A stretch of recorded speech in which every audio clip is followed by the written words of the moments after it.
రామలింగ ప్రభుం వందే జగత్కారణ కారణం త్రిపురాసుర హంతారం భక్తకల్పమయూహం. నా పేరు రవికాంత్ శర్మ. ఈ కీసరగుట్ట దేవాలయంలో ముఖ్య అర్చకుడిగా పనిచేస్తున్నాను. ఇక్కడ కీసరగుట్ట యొక్క చరిత్ర ఏంటంటే, పూర్వము త్రేతాయుగంలో శ్రీరామచంద్రుడు ఇక్కడికి వనవిహారానికే వచ్చాడు. సీతాదేవి, లక్ష్మణుడితో సహా, హనుమంతుడితో సహా ఇక్కడికి వచ్చాడు అనమాట. రావణాసురుడి సంహారం తర్వాత ఇక్కడికి వచ్చాడు. తర్వాత ఇక్కడ ఉన్నటువంటి ప్రకృతి సౌందర్యానికి ఎంతో మంత్రముగ్ధుడైనటువంటి ఆ శ్రీరామచంద్రుడు ఇక్కడ ఒక శివలింగ ప్రతిష్టాపన చేద్దాం అనుకున్నాడు. ఆ శివలింగ ప్రతిష్టాపనకు కావలసినటువంటి ఒక శివలింగాన్ని తీసుకురమ్మని హనుమంతుని కాశీకి పంపించాడు. అయితే హనుమంతుడు కాశీకి వెళ్ళాక అక్కడ ఎన్నో శివలింగాలు కనిపించాయి.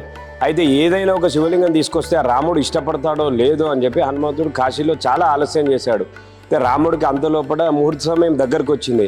అప్పుడు శ్రీరామచంద్రుడు ఏం ఆలోచించి శివుని ప్రార్థించాడు, స్వామి మరి నాకు ముహూర్త సమయం దగ్గరకు వస్తుంది, హనుమంతుడేమో శివలింగం తీసుకురాలేదు ఇంతవరకు అని చెప్పి ఆ శివుని ప్రార్థిస్తే ఆ శివుడే రాముడి కోసం స్వయంగా వెలిశాడనమాట ఇక్కడ. అయితే రామచంద్రుడు ఆ ముహూర్త సమయానికి ఆ శివలింగ ప్రతిష్టాపన పూర్తి చేశాడు. అయితే హనుమంతుడు కాశీలో ఏం ఆలోచించాడంటే, కాశీ నుండి 101 శివలింగాలు తీసుకొస్తే నా స్వామికి ఇష్టమైన శివలింగం ఒకటి తీసుకుంటాడని చెప్పి కాశీ నుండి 101 శివలింగాలు తీసుకొచ్చాడు.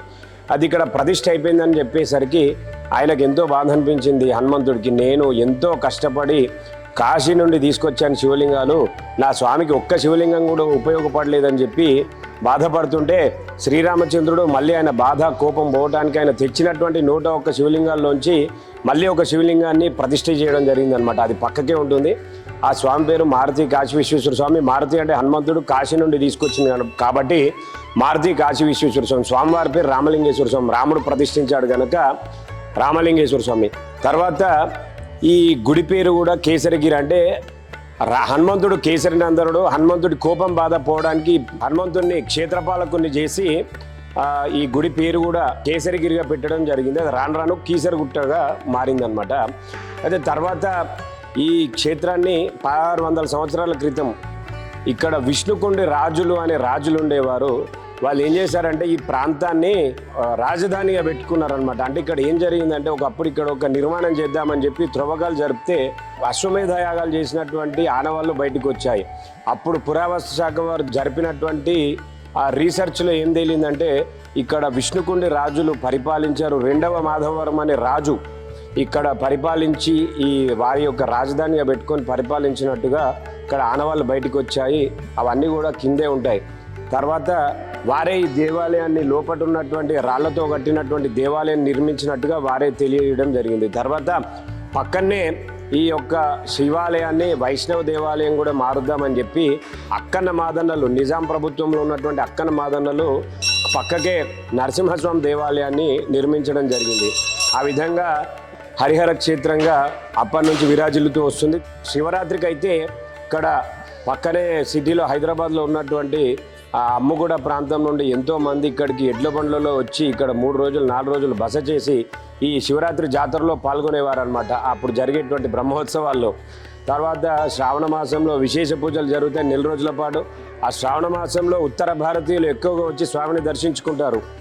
ఇప్పుడు మన తెలుగు వారికి ఎంతో పవిత్రమైనటువంటి మాసం కార్తీక మాసము. ఈ కార్తీక మాసంలో భక్తులంతా కూడా లక్షల సంఖ్యలో వచ్చి స్వామిని దర్శించుకుంటుంటారు.